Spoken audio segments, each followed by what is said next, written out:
త్రివిక్రమ్ గారి సినిమాలు అన్నీ అలానే ఉంటాయి. నెక్స్ట్ మన్మధుడు. టైటిల్ క్యాప్షన్లోనే ఉంటుంది, హీ హేట్స్ ఉమెన్ అని. త్రివిక్రమ్ గారి మార్క్ అంటే అలా ఉంటుంది మరి. మన్మధుడు అని టైటిల్ పెట్టి ఆయనకి అమ్మాయిలంటే ఇష్టం ఉండదు అని హింట్ ఇస్తారు. జనరల్గా ఒక మూవీ స్టోరీ మీద హీరో క్యారెక్టర్ డిపెండ్ అయి ఉంటుంది.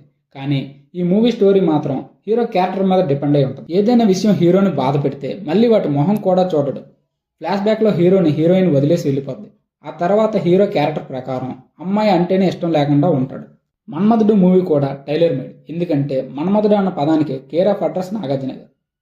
మూవీలో ఆయన లుక్స్ కానీ, స్క్రీన్ ప్రెజెన్స్ కానీ, కామెడీ టైమింగ్ కానీ ఎక్సలెంట్ అసలు. మీకు ఇటువంటివన్నీ బాగా అలవాటు అనుకుంటా. అఫ్ కోర్స్ ఒకటే రెండా 25 సంవత్సరాల నుంచి ఇక్కడే ఉంటున్నాను. ఎయిర్పోర్ట్లోనా? ఈ 3 సినిమాలు ఒక్కో మూవీ ఒక్కో డైమండ్.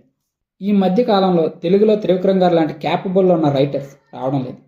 ఒక డైరెక్టర్కి రైటర్ సపోర్ట్ అనేది చాలా అవసరం. త్రివిక్రమ్ గారు రైటర్గా పనిచేసిన ప్రతి మూవీకి స్క్రీన్ ప్లే కూడా